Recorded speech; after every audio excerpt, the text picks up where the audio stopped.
नवाही कस्बे ततलियाली में dumping point जो कि साफ सुथरा पंजाब के लिए कूड़ा करकट फेंकने के लिए बनाया गया 8 कनाल अराजी पर ये डंप पॉइंट कायम हुआ। असिस्टेंट कमिश्नर नुशैरा विरका की तरफ से ततलियाली 10 रुकनी कमेटी ने यह फैसला किया कि यहाँ से 10 फीट मिट्टी उठाने का फैसला हुआ, जिसकी रकम ततलियाली के फलाह बहबूद के लिए लगाई जाएगी।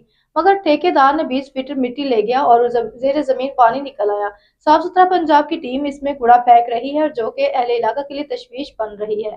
पानी ज़ेरे ज़मीन गंदा हो रहा है, जिस पर इलाका के मोअज़्ज़िज़ीन ने शदीद एहतजाज किया। इस मौके पर हमारे ब्यूरो चीफ राजा जुल्फ़कार अली वहाँ मौजूद हैं, जो इनसे गुफ्तगू कर रहे हैं। हम आपको वहाँ लिए चलते हैं।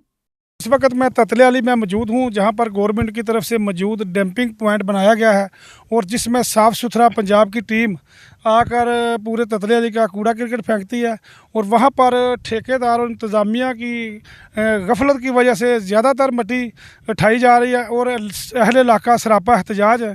तो आइए बात करते हैं। जी राना साहब, आप बताएं। जी ये 2024 ਦੇ ਵਿੱਚ ਇਹ ਠੇਕਾ ਪਾਸ ਹੋਇਆ ਸੀ ਮਿੱਟੀ ਉਠਾਉਣ ਦਾ। 10 ਫੁੱਟ ਮਿੱਟੀ ਉਠਾਣੀ ਸੀ ਤੇ ਇਸ ਵਕਤ ਜਿਹੜੀ ਇੱਥੋਂ ਮਿੱਟੀ ਉਠਾਈ ਜਾ ਰਹੀ ਹੈ 15 ਤੋਂ 16 ਫੁੱਟ ਉਠਾਈ ਗਈ ਹੈ। ਥੱਲੋਂ ਜਦੋਂ ਤੱਕ ਪਾਣੀ ਨਹੀਂ ਆਂਦਾ ਠੇਕੇਦਾਰ ਜਿਹੜਾ ਨਾ ਮਿੱਟੀ ਉਠਾਉਂਦਾ ਰਹਿੰਦਾ ਤੇ ਥੱਲੇ ਪਾਣੀ ਦੇ ਵਿੱਚ ਫਿਰ ਜਿਹੜੇ ਸੁਥਰਾ ਪੰਜਾਬ ਵਾਲੇ ਨੇ ਉਹ ਕੂੜਾ ਲਿਆ ਕੇ ਸੁੱਟ ਛੱਡਦੇ ਨੇ ਤੇ ਉਹ ਜ਼ਮੀਨ ਦੀ ਜਿਹੜਾ ਪਾਣੀ ਹੈ ਉਹ ਖਰਾਬ ਹੋ ਰਿਹਾ ਵੇ। ਤੇ ਗੁਜ਼ਾਰਿਸ਼ ਇਹ ਵੇ ਏਸੀ ਸਾਹਿਬਾਂ ਨਾਲ ਔਰ ਜਿਹੜੇ ਕਮੇਟੀ ਦੇ ਮੈਂਬਰਾਂ ਨੇ ਕਿ 10 ਫੁੱਟ ਜੋ ਅਗਰ ਇਹ ਮਨਜ਼ੂਰ ਹੋਈ ਸੀ ਤੇ 10 ਫੁੱਟ ਹੀ ਰੱਖੀ ਜਾਵੇ ਤਾਂ ਕਿ ਕਿਸੇ ਦਾ ਨੁਕਸਾਨ ਨਾ ਹੋਵੇ। ਹੁਣ ਇੱਥੇ ਇੱਕ ਤੇ ਜਿਹੜਾ ਉਹ ਠੇਕੇਦਾਰ 16 ਫੁੱਟ ਚੁੱਕਦਾ ਪਿਆ ਵੇ, ਉਹਦਾ ਹਿਸਾਬ ਕਿਹਦੇ ਕੋਲ ਕੌਣ ਲੈ ਰਿਹਾ? ਕਿਉਂਕਿ ਅਸੀਂ ਕਮੇਟੀ ਦੇ ਮੈਂਬਰਾਂ ਨਾਲ ਰਾਬਤਾ ਕੀਤਾ, ਉਹ ਆਂਦੇ ਨੇ ਸਾਡੇ ਇਲਮ 'ਚ ਹੀ ਕੋਈ ਨਹੀਂ ਕਿ ਇੱਥੋਂ ਮਿੱਟੀ ਉਠਾਈ ਜਾ ਰਹੀ ਹੈ। ਤੇ ਇਹ ਠੇਕੇਦਾਰ ਨਾਲ ਰਾਬਤਾ ਕੀਤਾ, ਉਹ ਆਂਦਾ ਜੀ ਮੈਨੂੰ ਆਰਡਰ ਹੈ ਕਿ ਤੂੰ ਜਿੱਥੋਂ ਤੱਕ ਉਠਾ ਸਕਦਾ ਉਠਾ ਲੈ। ਇਹਦਾ ਇੱਕ ਚੈੱਕ ਐਂਡ ਬੈਲੈਂਸ ਕੋਈ ਨਹੀਂ ਹੈ। ਕਿੰਨੀ ਪਮੈਸ਼ ਹੈ, ਕੌਣ ਕਰਦਾ ਪਿਆ, ਪੈਸੇ ਕਿੱਥੇ ਜਾ ਰਹੇ ਨੇ? ਜਦੋਂ ਬੋਲੀ ਹੋਈ ਸੀ ਉਦੋਂ ਕਿੰਨੇ ਦੀ ਬੋਲੀ ਹੋਈ ਸੀ ਤੇ ਹੁਣ ਜਿਹੜੇ ਪੈਸੇ ਉਹ ਕਮੇਟੀ ਕੋਲ ਨੇ ਜਾਂ ਕਿਸੇ ਬੈਂਕ ਅਕਾਊਂਟ ਹੀ ਗਵਰਨਮੈਂਟ ਦੇ ਖਾਤੇ ਜਾ ਰਹੇ ਨੇ, ਕੋਈ ਪਤਾ ਜੀ? ਇਹ ਜੀ ਉਸ ਵਕਤ ਇਹਦੀ ਫੁੱਟ ਦੀ ਜਿਹੜੀ ਹੈ 3,55,000 ਲਾਸਟ ਬੋਲੀ ਹੋਈ ਸੀ ਤੇ ਉਹਦੇ ਤਹਿਤ ਹੀ ਇਹ ਸਾਰਾ ਕੰਮ ਹੋ ਰਿਹਾ ਸੀ ਇਸ ਰੇਟ ਦੇ ਮੁਤਾਬਕ ਹੀ। ਤੇ ਇਸ ਵਕਤ ਨਾ ਹੀ ਮੱਟੀ ਦੀ ਪਮੈਸ਼ ਦਾ ਕਿਸੇ ਨੂੰ ਇਲਮ ਹੈ ਔਰ ਨਾ ਹੀ ਪੈਸਿਆਂ ਦੇ ਇਲਮ ਹੈ ਕਿ ਉਹ ਕਿੱਥੇ ਜਾ ਰਹੇ ਨੇ। ਔਰ ਇਹ ਪੈਸੇ ਉਸ ਵਕਤ ਤੈਅ ਹੋਇਆ ਸੀ ਕਿ ਤਤਲਿਆਲੀ ਦੇ ਵਿੱਚ ਜਿਹੜੇ ਕੋਈ ਫਲਾਹੀ ਮਨਸੂਬੇ ਨੇ ਉਹਨਾਂ ਉੱਤੇ ਲੱਗੇਗਾ। ਨਾ ਹੀ ਇਸ ਵਕਤ ਪੈਸਿਆਂ ਦਾ ਪਤਾ ਹੈ ਔਰ ਨਾ ਹੀ ਪਮੈਸ਼ ਦਾ ਪਤਾ। ਥੱਲੋਂ ਪਾਣੀ ਨਿਕਲ ਰਿਹਾ ਵੇ, ਪਾਣੀ ਦਾ ਜਿਹੜਾ ਵੇ ਉਹ ਲੈਵਲ ਵੀ ਖਰਾਬ ਹੋ ਰਿਹਾ ਤੇ ਜਿਹੜੇ ਸਾਡੇ ਇੱਥੇ ਹਮਸਾਏ ਨੇ ਜਿਹੜੇ ਵਾਈ ਬੀਜੀ ਕਰਦੇ ਨੇ ਜਾਂ ਰੈਸ਼ ਵਜ਼ੀਰ ਨੇ ਉਹ ਵੀ ਇhtਜਾਜ ਕਰਦੇ ਪਏ ਨੇ ਕਿ ਸਾਡਾ ਪਾਣੀ ਖਰਾਬ ਹੋ ਰਿਹਾ। ਯਾਨੀ ਕਿ ਜਿਹੜੇ ਠੇਕੇਦਾਰ ਨੇ ਮਿੱਟੀ ਦਾ ਠੇਕਾ ਲਿਆ ਸੀ ਉਹ ਪੈਸੇ ਕਮੇਟੀ ਨੂੰ ਜਮ੍ਹਾਂ ਕਰਾਉਣੇ ਸਨ ਤੇ ਉਹ ਪੈਸੇ ਕਮੇਟੀ ਕੋਲ ਜਮ੍ਹਾਂ ਨਹੀਂ ਹੋ ਰਹੇ। ਸਾਡੇ ਕੋਲ ਜਿਹੜੀ ਮਾਲੂਮਾਤ ਹੈ ਉਹ ਤੇ ਕਮੇਟੀ ਨੂੰ ਪਤਾ ਹੀ ਕੋਈ ਨਹੀਂ ਹੈਗਾ ਕਿ ਇੱਥੋਂ ਮਿੱਟੀ ਵੀ ਉਠਾਈ ਜਾ ਰਹੀ ਹੈ, ਬਾਕੀ ਪੈਸਿਆਂ ਦਾ ਕਿਸੇ ਨੂੰ ਕੀ ਪਤਾ ਵੇ।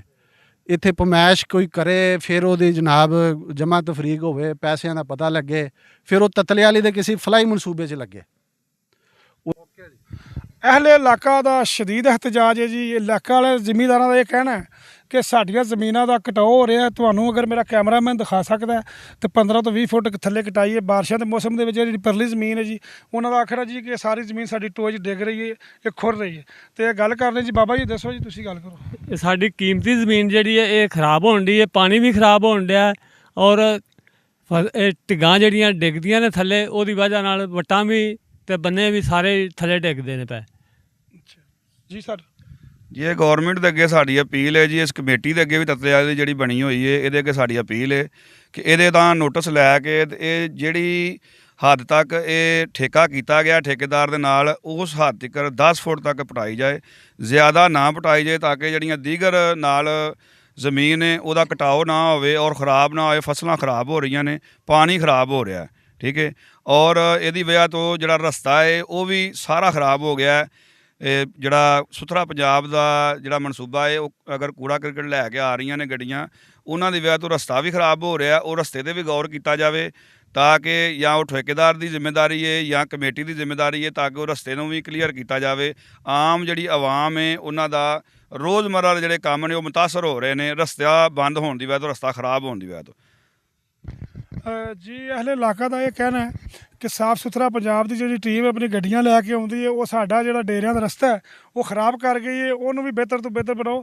ਤੇ ਮੇਰੇ ਨਾਲ ਇਸ ਟਾਈਮ ਜਨਾਬ ਸਿਆਸੀ ਸ਼ਖਸੀਅਤ ਚੌਧਰੀ ਫਰਿਆਦ ਗਾਦੀ ਸਾਹਿਬ ਨੇ ਜੀ, ਇਹ ਵੀ ਜ਼ਰਾ ਤੁਹਾਨੂੰ ਦੱਸ ਦੇਣ ਬਾਰੇ ਜੀ ਸਰ। ਜੀ अस्सलाम वालेकुम ਜੀ। ਜੇ ਅਗਰ ਇਹ 20 ਫੁੱਟ ਪੁੱਟਿਆ ਜਾਏ ਨਾ, ਗਿਰਦਨਵਾ ਰੈਸ਼ਾਂ ਨੇ ਜਾਂ ਪਿੰਡ ਨਾਲ ਜਨਾਜ਼ਗਾਹ ਹੈ, ਤੇ ਉਹਦੇ ਵਾਸਤੇ ਪਾਣੀ ਦਾ ਜਿਹੜਾ ਖਰਾਬ ਹੋ ਜਾਣਾ ਹੈ ਜੇ 20 ਫੁੱਟ ਥੱਲੋਂ ਪੁੱਟਿਆ ਗਿਆ ਹੈ।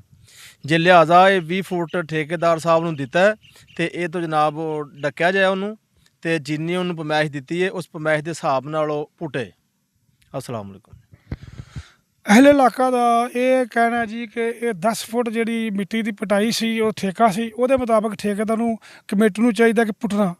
ਅਗਰ ਕੋਈ ਕਮੇਟੀ ਦੇ ਕੋਲ ਗੱਲ ਹੈ ਕਿ 15 ਫੁੱਟ ਪੱਟਣੀ ਹੈ ਤੇ ਫਿਰ ਉਹ ਆ ਕੇ ਜੀ ਆਪਣਾ ਬਹਿ ਕੇ ਦੁਬਾਰਾ ਮੀਟਿੰਗ ਕਰਨ ਤੇ ਸਾਰੀ ਕਮੇਟੀ ਇਕੱਠੀ ਹੋ ਕੇ ਫੈਸਲਾ ਕਰੇ।